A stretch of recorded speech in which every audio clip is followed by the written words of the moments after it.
안녕하십니까. 3일회계법인의 유혜림 파트너입니다. 오늘 중국 진출 국내 기업 현황 및 엑싯 방안을 설명을 좀 드리고요.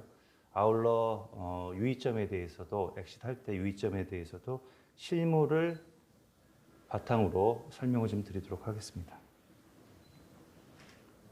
우선 진출 현황에 대해서 먼저 말씀을 드리도록 하겠습니다. 우리나라 기업들이 1992년도 한중 수교 이후죠. 중국에 많이 진출했는데요. 주로 이제 중국의 생산 법인으로 활용을 하려고 많이 이제 진출을 했습니다. 그래서 당시에 이제 진출했던 기업들이 보통 보면 섬유나 아니면 의류 쪽, 그래서 노동 집약적인 임가공 업체로 많이 진출을 했는데요. 2000년도 이후부터는 이런 진출 현황이 대기업으로 좀 바뀝니다. 그래서 2000년도 초반, 그다음에 중반부터는 대기업들이 중국 대도시나 이제 동부 연해안 쪽으로 대거 진출을 하게 됩니다. 이때 진출한 업체들이 뭐 현대자동차, 그다음에 삼성전자의 뭐 휴대폰 사업부, 그다음에 디스플레이, 그다음에 뭐 포스코, 현대제철 철강 분야, 그다음에 화학, 그다음에 전기, 전자 많은 이제 회사들이 기업들이 이제 중국에 진출했고요.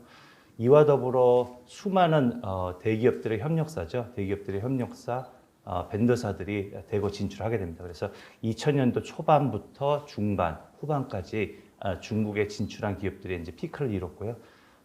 이런 트렌드에 있다가 2010년부터는 기업 수가 급격하게 감소를 하게 됩니다. 그 주요 원인은 이제 물가 인건비가 굉장히 상승을 했죠. 그래서 더 이상 노동 시장이 과거처럼 유연하지가 않았습니다. 그래서 우리나라 기업들의 수익성이 굉장히 악화가 됐고요. 그리고 중국 기업들이 중국 자국 기업 보호 정책으로 인해서 많이 성장을 했습니다. 그래서 그들과의 경쟁력에 따른 수익성 악화. 그다음에 2016년도죠. 사드 사태. 그다음에 최근에 미중 패권 갈등으로 해서 경제적인 어떤 불안감, 뭐 이런 원인들 때문에 많은 이제 대기업들이 인도나 아니면 다른 동남아 국가로 대안처를 찾고 이전을 합니다. 그래서 상대적으로 이제 중국에 들어가는 기업 수는 굉장히 작아졌다라고 보시면 될 것 같습니다. 그 다음은 이제 이렇게 많은 기업들이 중국에 진출했는데요. 현재 상황에 대해서 좀 말씀을 드리도록 하겠습니다. 물론 이제 실적이 좋은 기업도 있어요. 예를 들면 오리온, FNF, 한국콜마, 그다음에 2차 전지 업체들처럼 좋은 업체들도 많이 있습니다. 많이 있는데 대부분의 업체들은 상황이 굉장히 안 좋습니다. 예를 들면 이제 대기업을 예를 들면은요.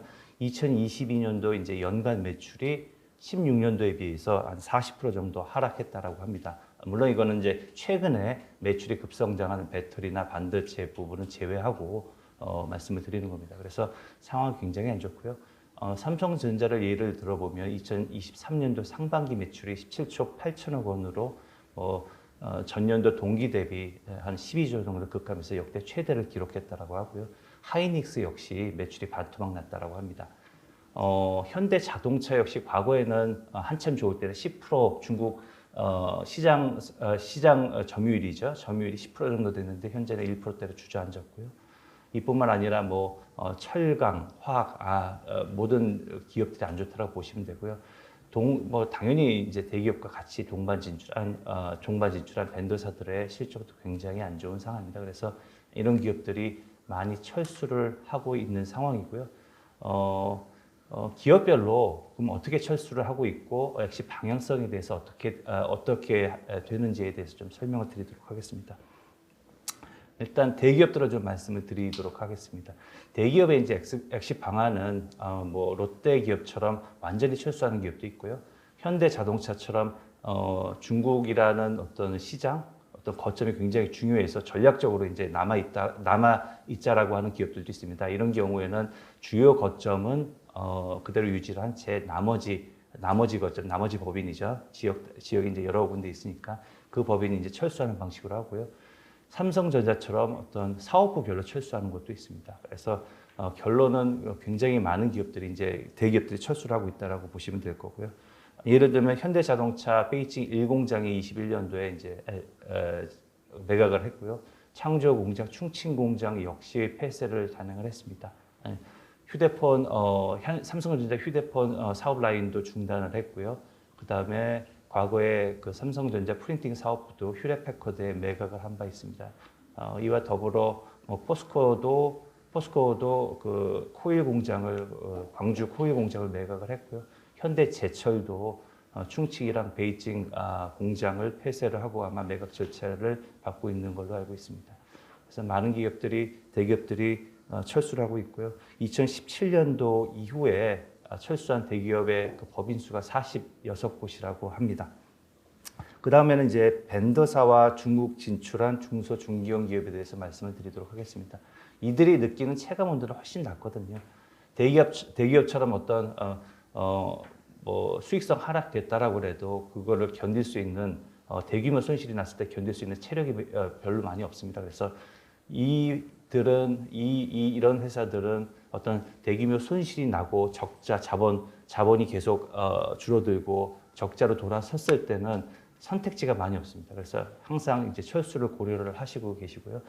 과거에 그래서 많이 철수를 해오고 계시고 현재 남아있는 기업들도 언제 철수를 해야 되는지 많이 시기를 저울질하고 문의를 하고 하는 상황이 있습니다. 그 이외로 이제 반도체나 뭐 일부 자동차 업체처럼 기존에 이제 투자가 많이 이미 진행된 업체들이 있습니다. 이런 업체들은 이제 미중 갈등이죠. IRA 법안도 통과됐고 거기에 대한 어떤 정치적인 어떤 경제적인 리스크 때문에 어떤 향후에 대한 어떤 걱정이 더 많습니다. 단기적인 어떤 엑시트는 이제 거의 불가능하죠. 향후 이제 중장기적으로 어떤 플랜을 가져갈까 걱정이고요. 따라서 추가 투자에 대한 어려움을 많이 겪고 있습니다.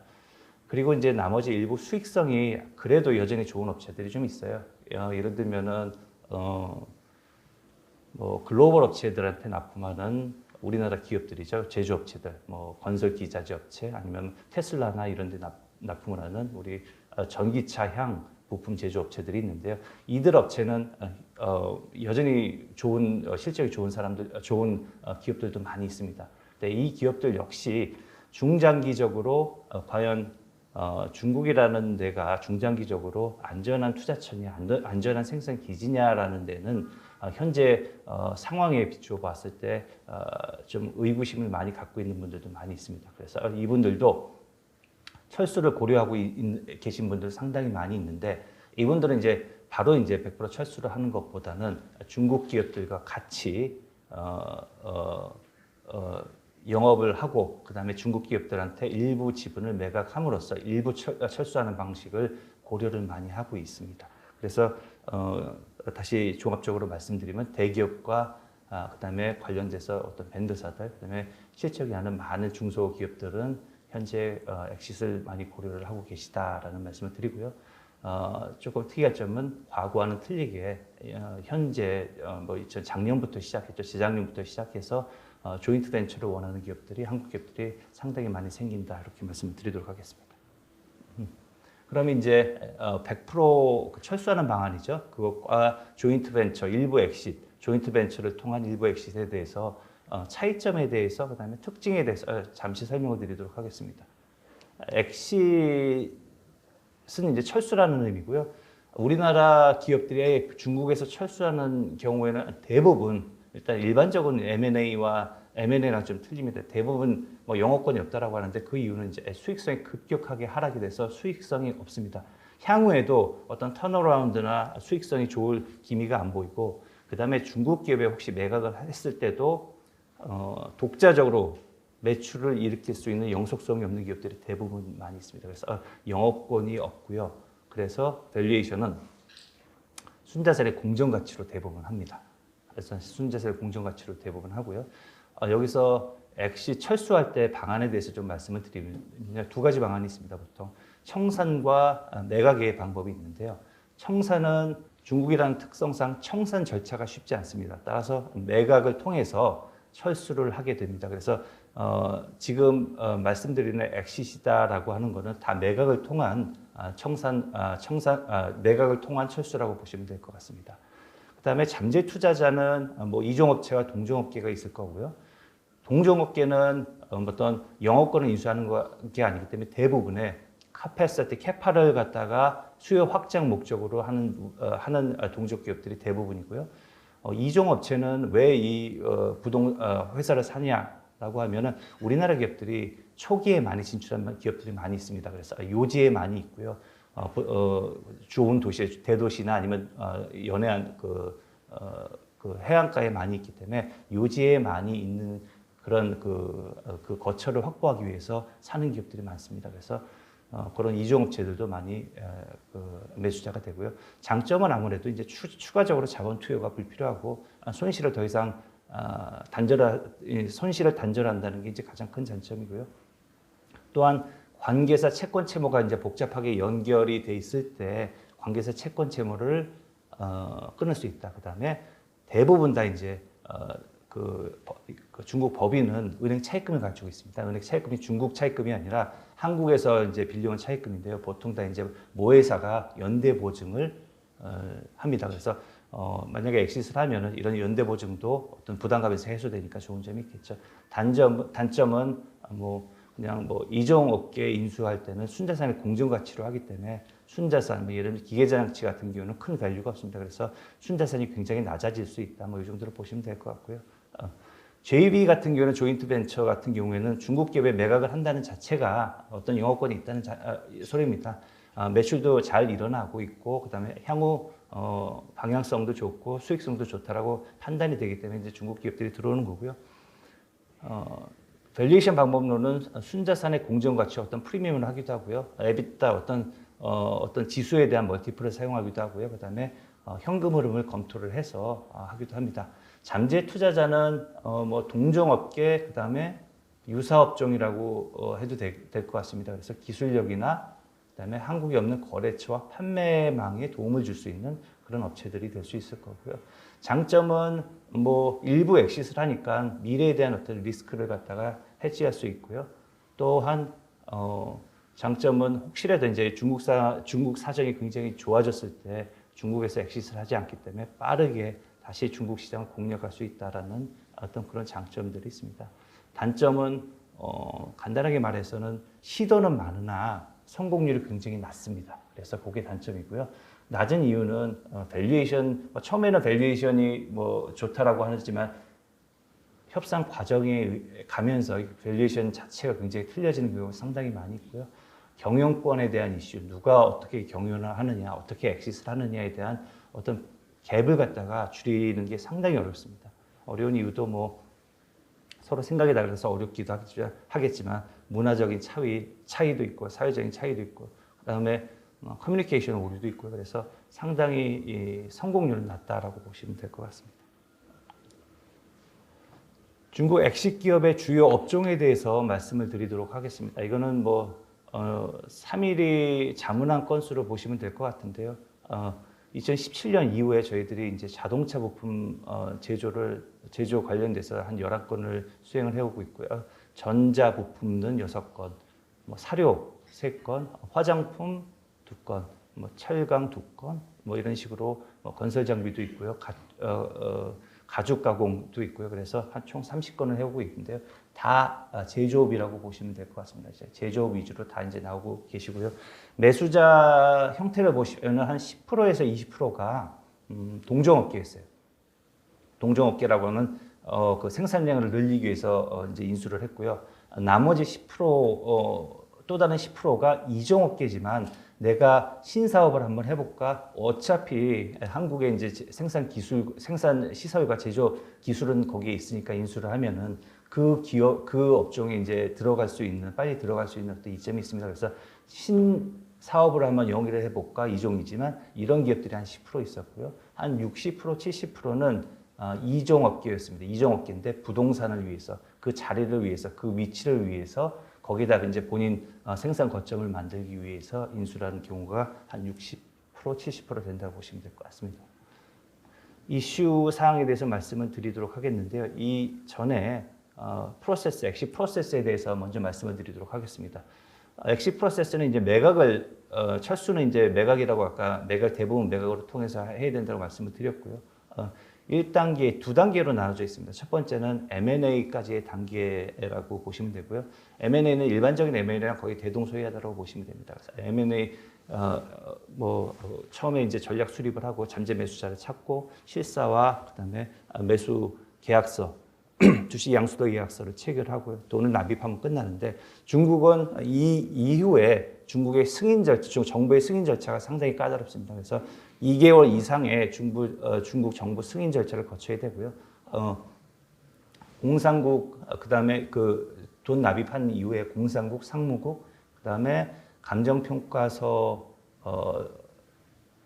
통해서 그다음에 세무국에 신고를 하고 그다음에 외환국을 거쳐서 그다음에 인수 송금이 완료가 됩니다. 그래서 이 기간 동안에 상당히 이제 그 돈을 가지고 나올 수 있느냐, 매각됨을 가지고 나올 수 있느냐 없느냐에 대한 어떤 리스크가 굉장히 상당히 많이 있는 부분입니다. 그래서 이 부분에 있고요. 일반적인 M&A와 대동소이한데 차이나 엑싯, 일반적인 엑싯은 약간 좀 틀린 점이 있습니다. 보통 다 이제 어떤 비딩 형식은 아니고요. 1대1 프라이빗 딜에서 원언원 딜로 많이 하고요. 그리고 원언원 딜이기 때문에 어떤 매수 의향서라고 하죠. LOI를 받고 우리가 우선 협상자를 선택을 하고 그다음에 그 우선 협상자의 하나에서 실사 기회를 주고 SPA를 체결하는데 단순하게 이제 일반 M&A와 비슷하다라고 생각을 하셔서 단순하게 어떤 LOI의 이제 인수 의향서의 가격만 보시거나 그러면 굉장히 큰 낭패를 당하실 수 있다라고 생각을 하시면 됩니다. 그래서 그 이유는 가격 말고 중요한 부분들이 너무 많거든요.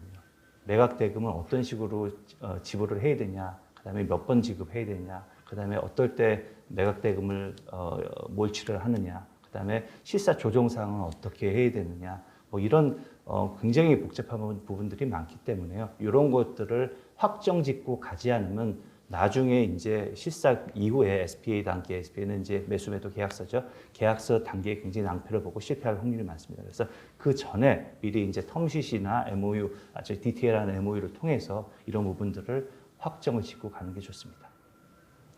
철수 시 이슈 사항에 대해서 말씀을 드리도록 하겠는데요. 중요한 것만 간단하게 말씀을 드리도록 하겠습니다. 처음에 이제 중국 철수는 타이밍이 굉장히 중요합니다. 타이밍을 아까 말씀드렸듯이 엑싯 할 때는 자산 그 밸류에이션이 순자산의 공정가치라고 말씀을 드렸어요. 그게 이제 공정가치가 마이너스가 되면 어떻게 될까요? 매각이 불가합니다. 그래서 그 부분을 상당히 중요시 여기게 되고요. 매각 절차가 거의 한 1년 정도 걸리는데 지금 순자산의 공정가치가 플러스라고 하더라도 대규모 손실이 발생할 수가 있기 때문에 1년 동안 매각 당시에는 우리 계약 체결 당시에는 순자산이 마이너스로 돌아설 수도 있으니까 매각이 불가할 수도 있습니다. 일반적으로 그렇다는 얘기고요. 다른 경우도 있습니다. 매수자의 퀄리티가 상당히 중요합니다. 매수자의 퀄리티는 뭐 진성 매수자가 아닌 경우도 상당히 많이 있다라고 많이 들어보셨을 거고요. 중국은 이제 중국 그 정부의 영향력이 굉장히 상당히 큽니다. 그래서 그런 영향력을 갖다가 잘 대응을 하려면은 영향력이 매수자 퀄리티가 좋은 그 지역의 영향력이 아주 좋은 매수자를 선택을 해야 되고요. 그 다음에 중요한 부분은 공산국 시점과 매각 대금 수령 시점이 불일치합니다.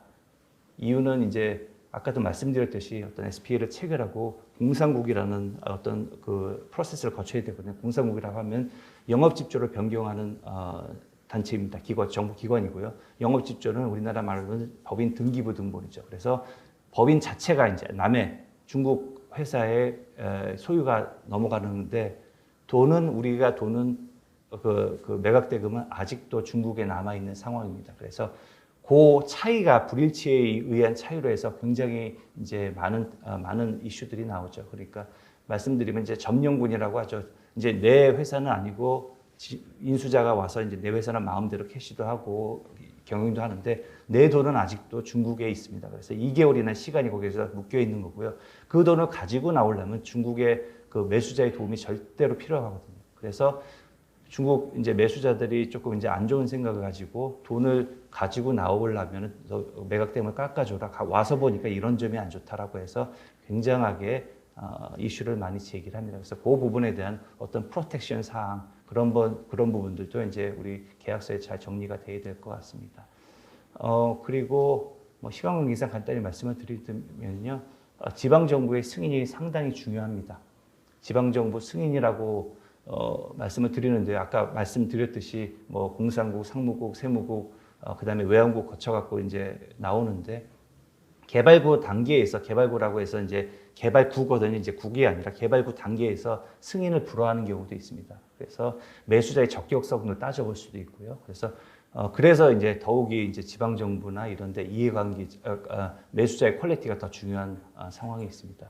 그리고 뭐 가격 조정도 순자산의 공정 가치로 하기 때문에 계속 이제 차감이 되거든요. 그래서 가격 조정 시기도 언제 하느냐, 그다음에 몇 번 하느냐, 어떻게 하느냐에 따라서 매수자가 유리할 수도 있고 매도자가 유리할 수 있습니다. 그래서 이런 복잡한 부분들이 있다라고 생각을 하시면 될 것 같고요.